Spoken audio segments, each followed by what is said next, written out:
Hey everyone, and welcome. Okay, so we've got a truly fantastic explainer for you today. We're diving to a story titled The Dog Who Became President. Now, I know exactly what you're thinking. A dog running the country from the Oval Office?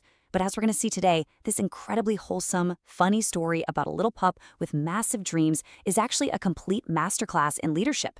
It's an amazing narrative that uses a really playful scenario to teach us some deeply important stuff about emotional regulation, building a community, and just how we choose to lead in our own lives. So, right out of the gate, we're hit with this kind of wild, completely absurd question. Can a dog actually become president? By throwing a totally unexpected candidate into such a hyper-serious role, the story completely disarms us. It basically asks us to just suspend our disbelief for a second. And in doing that, it makes us pause and completely reevaluate our preconceived notions of what a leader is supposed to look like. It wipes the slate clean. So let's meet our main character, Bruno the dog, and a big dream for a small dog. Bruno was this small, super playful pup living right near the White House. He spent his days doing, well, exactly what you'd expect a happy dog to do. Chasing his tail, running around, just playing all day long. But deep down, he was hiding a massive ambition. You see, when Bruno thinks to himself, what if I become president? His very next thought isn't about power or control or getting his face on a coin.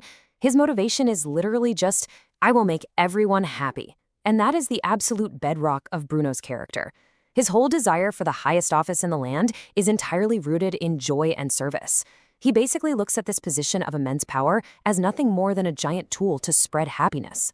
Which brings us to the big election. And man, the people really needed a different kind of candidate. The public was just exhausted. They were tired of the usual political landscape, and they were desperately looking for a dramatic shift in tone. They wanted someone kind, someone joyful. And right into that environment steps Bruno. Picture this. On one side, you've got your traditional, serious leaders. You know the type. Always shouting, always getting angry, just projecting this high-stress, combative style. But then, on the other side, we have joyful Bruno.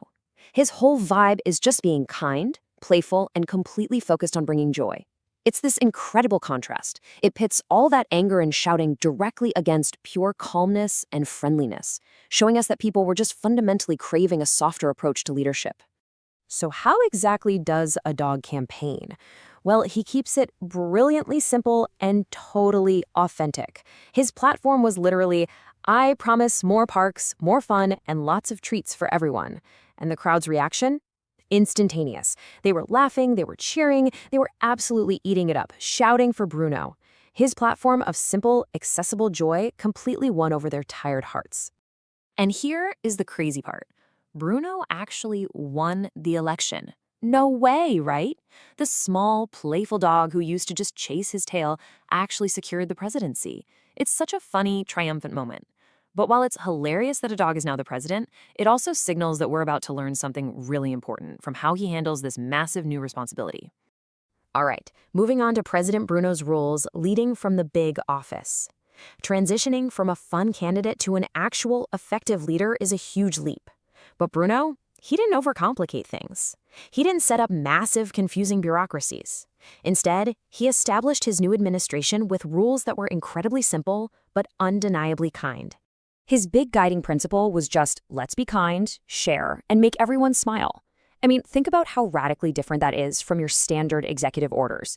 Bruno's entire framework for running the country is built on just basic interpersonal decency. He literally takes playground virtues like sharing and making sure your friends are happy and elevates them to national policy. And this really shows up in how he handles the day-to-day pressure. Where traditional leaders might lose their cool, start shouting, or get angry, Bruno's approach? He didn't shout, he didn't get mad, he just stayed calm and friendly. And that is a really profound observation about emotional intelligence. Bruno proves that you absolutely do not need to project anger or volume to be in charge. Staying calm is actually a huge superpower. So let's break this down into 4 lessons in leadership. It's learning time. We can actually take Bruno's totally unconventional presidency and turn it into really concrete, actionable advice for ourselves. It really boils down to 4 key things. Number 1, kindness matters. Just like Bruno showed us, being kind fundamentally makes everyone happier. Number 2, stay calm. This is huge. Don't react with anger when things get heated. Number 3, help others, because a truly good leader helps everyone, right? Think back to his promise of treats for all. And finally, number 4, believe in yourself. Bruno was just a little dog, but he proved that even the biggest dreams can absolutely come true. And the best part? You don't need to be the actual president to use these steps. Of course, it's not all just treats and belly rubs, which brings us to solving problems together and facing challenges. Because being kind doesn't mean problems just magically disappear. But the real takeaway here is how Bruno handles stress. When things got tough, he didn't panic.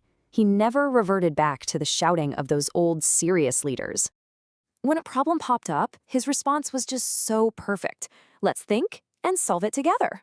What an amazing way to handle things. First, he actually pauses to think. He doesn't just react impulsively. And second, he doesn't try to take it all on his own shoulders. He invites teamwork. By bringing his team in and saying, let's solve it together, he totally empowers everyone around him. And honestly, if we pull all of these threads together, it gives us this beautifully clear definition of what a good leader truly is. It's someone who thinks before they act, who manages to stay completely calm under pressure, and who solves problems together with their team. It completely reframes leadership from being this aggressive solo pursuit of power into something thoughtful, calm, and incredibly collaborative. All right, so now it's your turn to lead. And applying the lessons, it is time to take all this stuff, the kindness, the calmness, the self-belief, the teamwork, and actually apply it to our own lives. We've seen how well it worked for Bruno, so how can we fit this into our workplaces, our schools, or even just at home? It really leaves us with a fantastic question to think about. What would you do if you were president? Seriously, take a second and think about that. Would you fall back into that traditional, serious, shouting approach? Or would you try to run things the Bruno way? What simple, kind rules would you actually put in place? It's just a really cool way to check your own leadership instincts. Which brings us to one final actionable question to wrap things up. How can you be kind today? You really don't need to win an election to make an impact. Leadership starts with just basic, joyful kindness. So think before you act, stay calm, believe in yourself, and go find a way to make someone smile today. Thanks so much for hanging out with me for this explainer. Now get out there and lead like Bruno.